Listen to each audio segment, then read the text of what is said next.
नमस्ते विद्यार्थियों, बगरू महिला पीजी महाविद्यालय के ऑनलाइन क्लासेज में आप सभी का हार्दिक स्वागत, हार्दिक अभिनंदन। आज हम बीकॉम पार्ट सेकेंड ईयर उसमें एक बुक है कंपनी अधिनियम एवं सचिवन पद्धति, इसके बारे में आज हम पढ़ने वाले। इसमें टॉपिक है कंपनी का निर्माण एवं समामेलन, इसके बारे में आज हम पढ़ेंगे। विद्यार्थियों, एक बार हमें कल्पना करनी है कि आप कोई कंपनी खोलना चाहते हो तो आपको शुरू में क्या क्या कार्य करना पड़ेगा।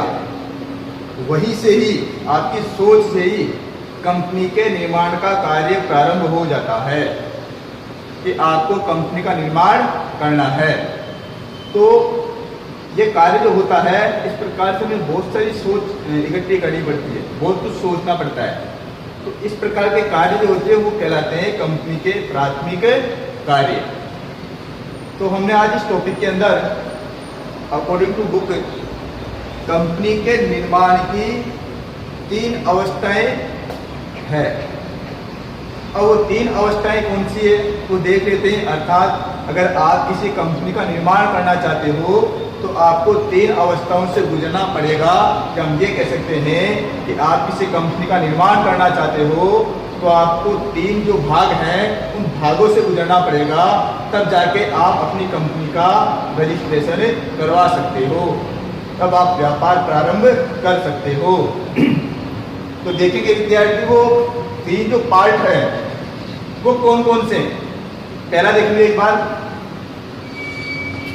निर्माण की अवस्थाएं। 3 अवस्थाएं जो होगी, उसकी पहली अवस्था होगी प्रवर्तन अवस्था।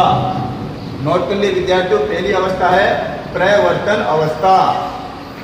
दूसरी अवस्था है हमारी पंजीयन अवस्था। पंजीयन का मतलब रजिस्ट्रेशन करवाना, तो दूसरी अवस्था है पंजीयन अवस्था। और हमारी तीसरी जो अवस्था है वो है व्यापार प्रारंभ अवस्था।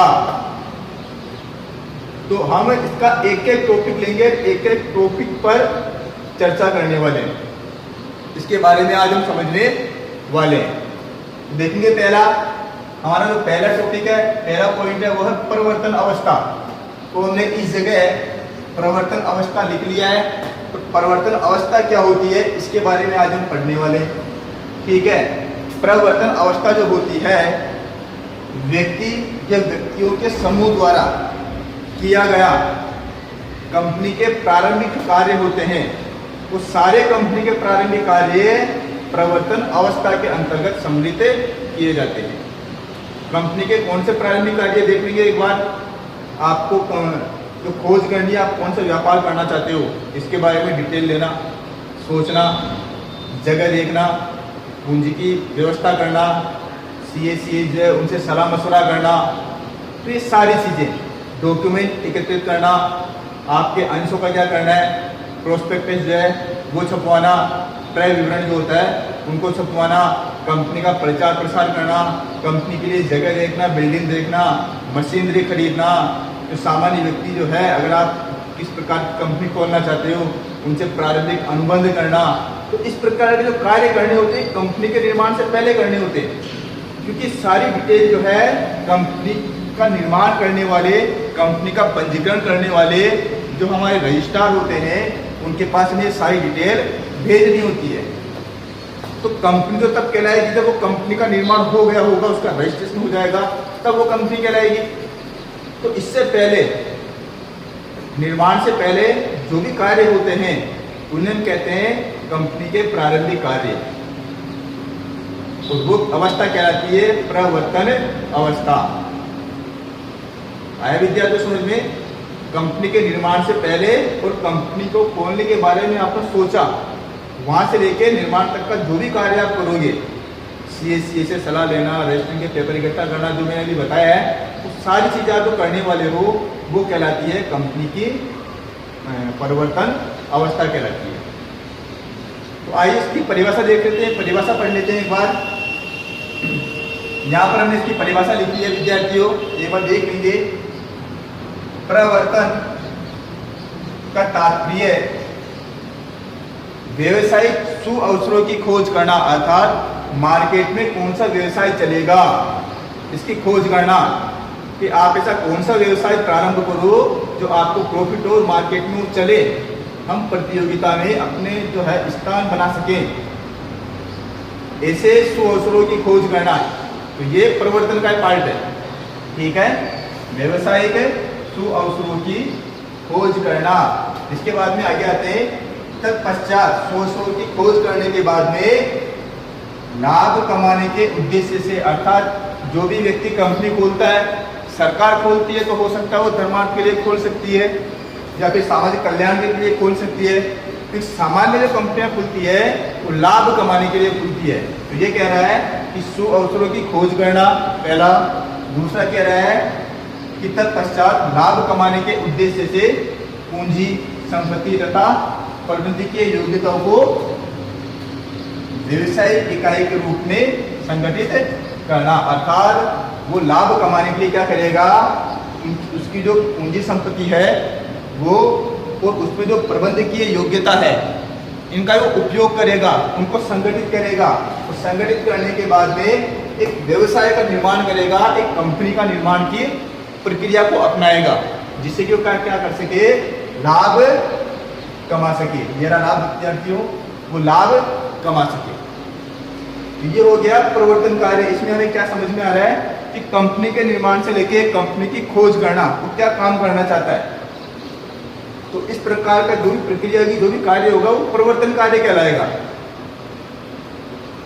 ठीक है विद्यार्थियों, अब आता है कि प्रवर्तन किसे कहते हैं। प्रवर्तन को व्यक्तियों के समूह द्वारा किए गए जो कार्य होगा उसे हम प्रवर्तन कार्य कहेंगे। तो जो व्यक्तियों का जो समूह होगा उसे हम क्या कहेंगे। देखा विद्यार्थियों, परिवर्तन से कार्य हो गया है कि हमें ये कार्य करना है। तो लेकिन जो व्यक्ति होंगे उन व्यक्तियों को हम क्या कहेंगे, जो परिवर्तन का कार्य कर रहे हैं। अर्थात ऐसे व्यक्ति जो परिवर्तन का कार्य करते हैं, उन परिवर्तन का कार्य करने वाले जो व्यक्ति होंगे उनको हम क्या कहेंगे, प्रवर्तक। क्या कहेंगे विद्यार्थियों, प्रवर्तक कहेंगे।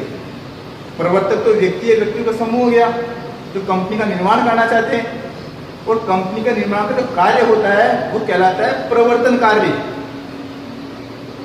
ठीक है विद्यार्थियों, तो प्रवर्तन कार्य जो होगा उसकी परिभाषा हम देख लेते हैं एक बार। कंपनी अधिनियम 2013 है,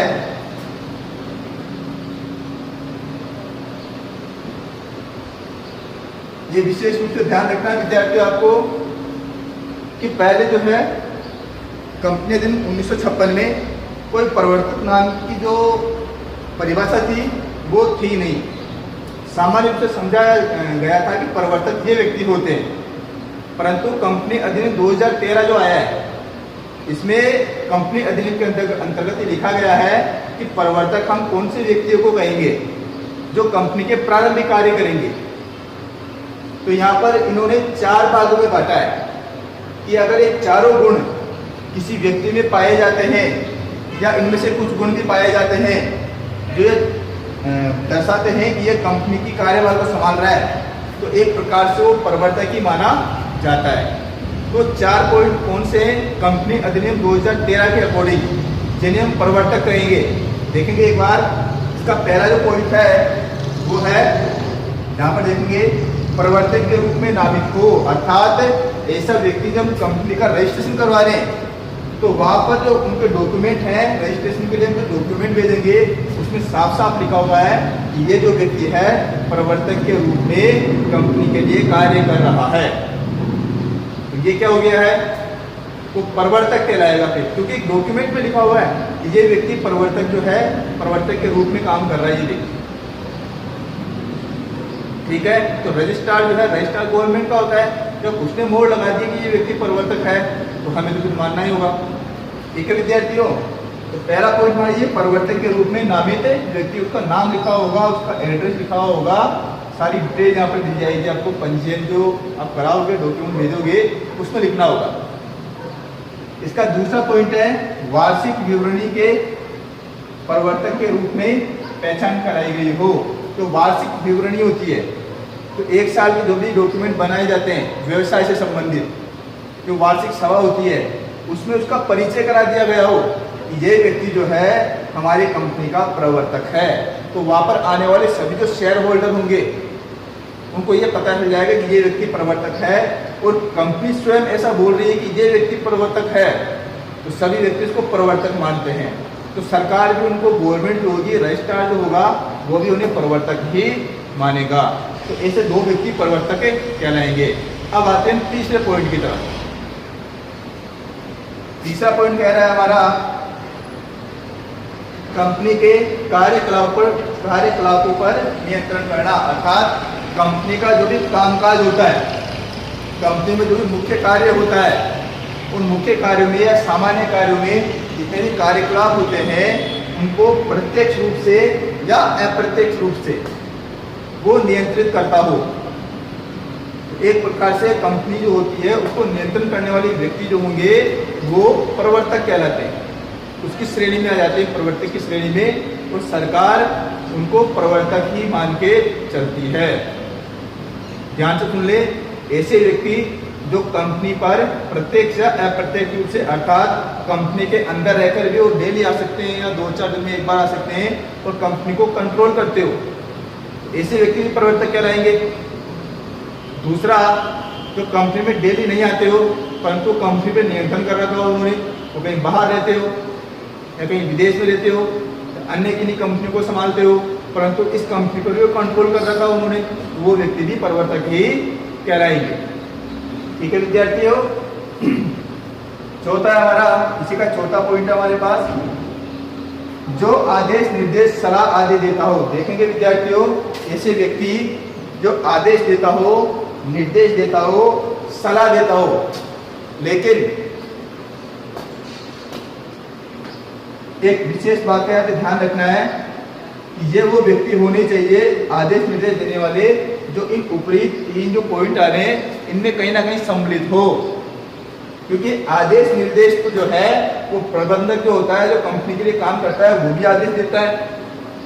जो कंपनी के CAs लीगल एडवाइजर होते हैं वो भी कंपनी को निर्देश देते हैं और सलाह देते हैं ना। तो क्या उनको प्रवर्तक कहेंगे?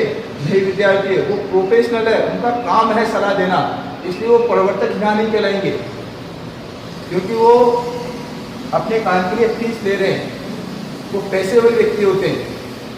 तो ऐसे पेशेवर व्यक्ति जो होंगे उनको हम प्रवर्तक नहीं कहेंगे, वो सलाह देने के लिए फीस लेते हैं।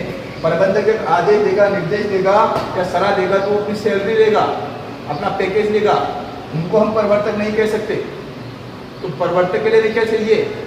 जो ऊपर की जो बातें, तीनों बातें पॉइंट में सम्मिलित होना चाहिए, क्योंकि प्रवर्तक जो होगा वो आदेश भी दे सकता है, निर्देश भी दे सकता है और सलाह भी दे सकता है। विद्यार्थी, आपको समझ में आ गया होगा कि कंपनी के निर्माण के 3 अवस्थाएं हैं। हमने आज जो है इस वीडियो में एक अवस्था पढ़ ली है, उस अवस्था का नाम है प्रवर्तन अवस्था। अब प्रवर्तन अवस्था थोड़ी सी बड़ी है तो उसको हम थोड़ा लंबा पढ़ेंगे, अगले वीडियो में हम इसके बारे में और पढ़ने वाले हैं। ठीक है विद्यार्थियों, धन्यवाद।